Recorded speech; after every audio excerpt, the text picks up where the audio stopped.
there's a very positive punya vibe yang ada semalam yang we carry forward and look forward untuk masa depan. Okay, bismillahirrahmanirrahim. Assalamualaikum warahmatullahi wabarakatuh. Dan salam sejahtera. Dan sebelum kita lontarkan question daripada media, saya nak bagi satu pengumuman.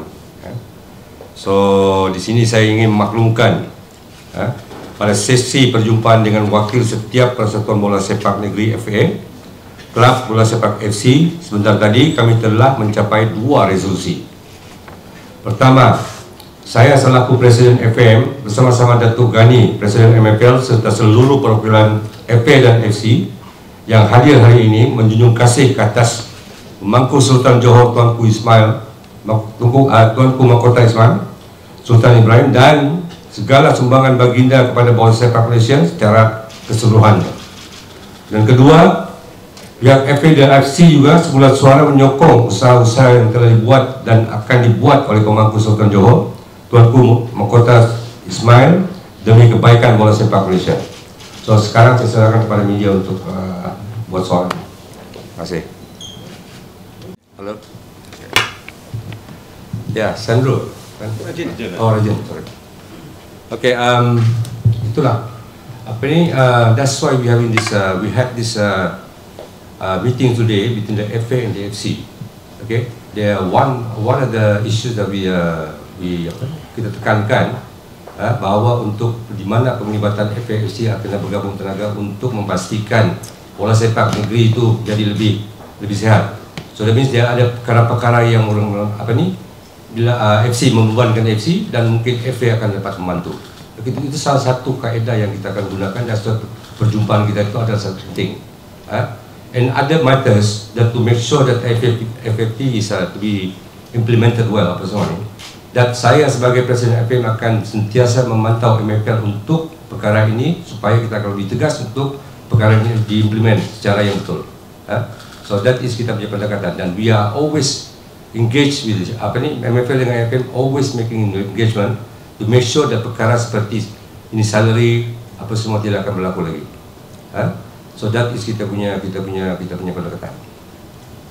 Sambung from my question, when there was a FC and FA, ramai beranggapan dia disassociate, but both entities FA and FC actually boleh bekerjasama, like you mentioned just now. Of course. Now that's what I said. It is sometimes more of assumptions that people make on the floor because of the problem that we're having now with the salaries and everything.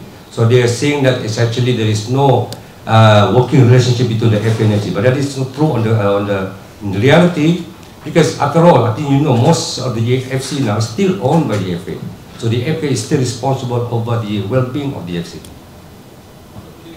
After talking to the both parties, how penerimaan mereka? Adakah mereka? Very good. It's always been very good actually. That's why I said. That's why I'm as a president, my new pendekatan, my new approach. Okay, it's going to be a very frequent meetings between FA and FC. We will ensure that we do that apa semua, not only officially like we did just now, but we ourselves is going to go down state to state to make sure and talk and have dialogues with all them at very frequently. Badullah so boleh komen sikit untuk perlawanan malam tadi, dan bagaimana perancangan untuk perlawanan seterusnya turnamen Vietnam untuk skuad Harimau Malaya? Okey. Untuk perlawanan semalam, saya dapat menyaksikan sepenuhnya perlawanan yang diadakan semalam dengan Cape Verde, dan kita tahu the reality of the performance that yang dia perform pada malam itu adalah orang bilang tahap yang tinggi. Itu membanggakan, sangat membanggakan, dan ini tidak orang bilang the reflection of apa yang orang cakap di luar bahawa kita punya local punya content terbantu dari segi untuk orang bilang quality, tapi quality itu memang ada dan dipersembahkan semalam.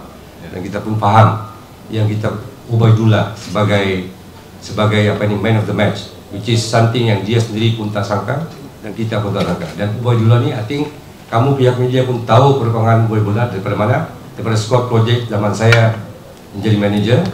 So, saya amat bangga dengan dia punya persembahan, dan kita orang bilang apa ni, there's a very positive punya vibe yang ada semalam, yang we carry forward and look forward untuk masa depan. Okay, so and kita orang bilang apa ni, amat berterima kasih juga dengan coaches, okay, yang berani, orang bilang berani untuk present budak-budak baru, budak-budak muda, lokal, dan dapat bermain, orang bilang tahap yang tinggi. So saya sendiri masih dalam apa ni, masih terkejut dengan persembahan yang semua, amat membanggakan. So Hidalgo akan main tak untuk lawan Vietnam? Apa dia? Latest pemain warisan tu. Tapi kalau main fair jadual boleh tangguh kan? Pakai mic, coba pakai mic. Berapa dengar? Tangguh jadual. Pemain warisan yang terbaru yang 10 bulan. striker tu, Hidalgo tu akan bersiap untuk perlawanan Vietnam nanti. Itu kita belum pasti. Itu kita orang apa sih? Apa dia punya status? Yang Hidalgo, which one? Datang 10 bulan. 10 bulan Vietnam ya. Lawan Vietnam ni 10 Jun ni. Mana tahu boleh main tak? Itu tunggu pengumuman daripada coach. Coach lah. Itu Yang coach punya pengumuman. Okey.